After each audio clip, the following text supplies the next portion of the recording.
जमीन और आसमान में जो कुछ है उसी का है। देखो जी, जमीनों आसमान के अंदर, कायनात के अंदर वो जरे जरे का मालिक है।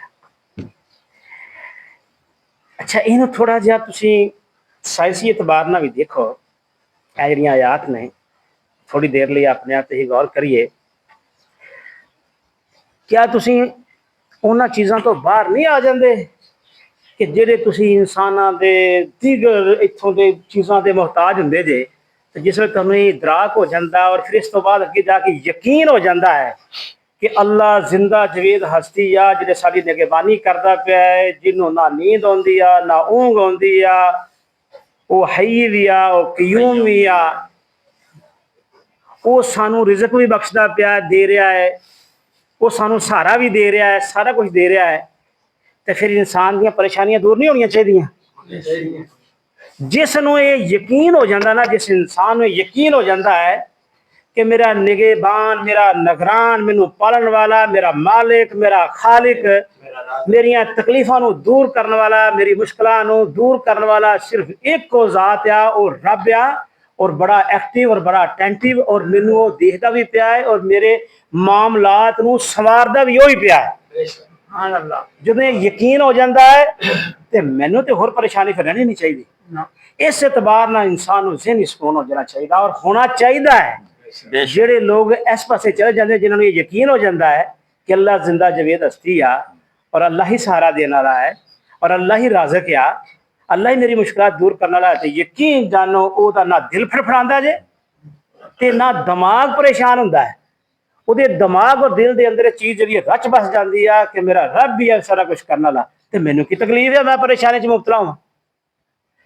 जिस वक्त तुम यह चीज़ अपने अंदर समोलोगे ना जी, साइंस भी ये गल कहती है कि जो बंदा जरा बिल्कुल इत्मीनान होंगे ना, जिन्हों बिल्कुल सुकून हो जाता है, तो वो जी बॉडी जी रिलैक्स हो जाती है, बॉडी रिलैक्स हो जाती है। आम दुनिया के मामला च वेख लो कि तुहाडा कोई मसला हल हो जाए तो कहना या अल्लाह तेरा शुक्र है, बड़ा सुकून हो गया यार, है मसला हल हो गया।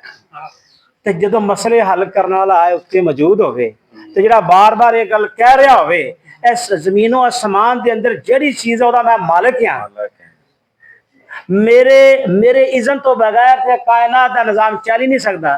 फिर अगली गल जिस आई जिंदा और जवेद और कायम क्यूम, वो गाफल ही नहीं है, जरा बराबर वो तवज्जो जी सज्जे खब्बे हो ही नहीं रही। अगर वो तवज्जो इस कायनात तो थोड़ी जी भी सज्जे खब्बे हो जाए तो क्या निज़ाम चल सकता है? नहीं चल सकता। इंसाना ते क्यास करने वाले ये मिसाल दी कि जिन्हों ते तुसीं क्यास करते उन्होंने नींद भी आती है, उस तो पहले उन्होंने ऊँग आती है, फिर उन्होंने नींद आती है, उन्होंने कमजोरी भी लाक होती है। अल्लाह रब्बुल इज़्ज़त कमजोरी लाक नहीं होती, ना वो बीमार होंदा है, सुभान अल्लाह, ना वो अंदर किसी किस्म का कोई तगैयर आता है, और एक कायनात के निज़ाम को चलाने च किसी जगह से भी थकावट महसूस नहीं होती। थकदा कौन है? इंसान।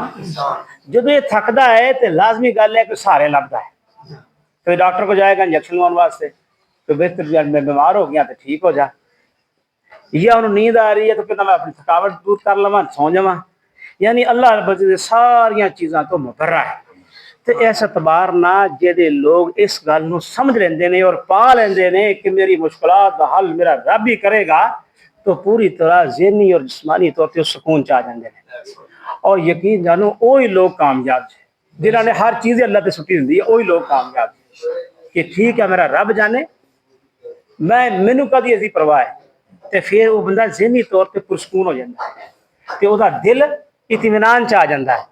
जो ज़हनी तौर पर पुरसकून हो, दिल भी इत्मीनान च आए, तो डॉक्टर साहब मौजूद ने, तो साइंसी एतबार के नाल उस बंदे नूं दसो तो इम्यून सिस्टम भी जरा मजबूत हो जाता है, वह तो इम्यून सिस्टम जरा ना वो मजबूत हो जाता है। जो डर और खौफ चुंदा इम्यून सिस्टम जो कमजोर ही रहिंदा है।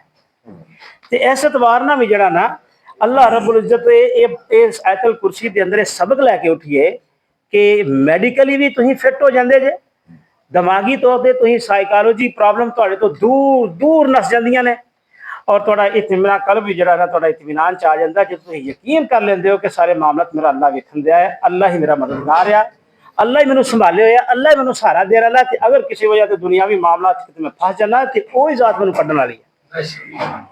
ये अल्लाह तबारक तआला की तरफ जिस वे इंसान जानता है तो उन्हें यकीन हो जाता है कि वाकईतन अल्लाह जिंदा और जवेद हस्ती आ जो कायनात को संभाले हुए है।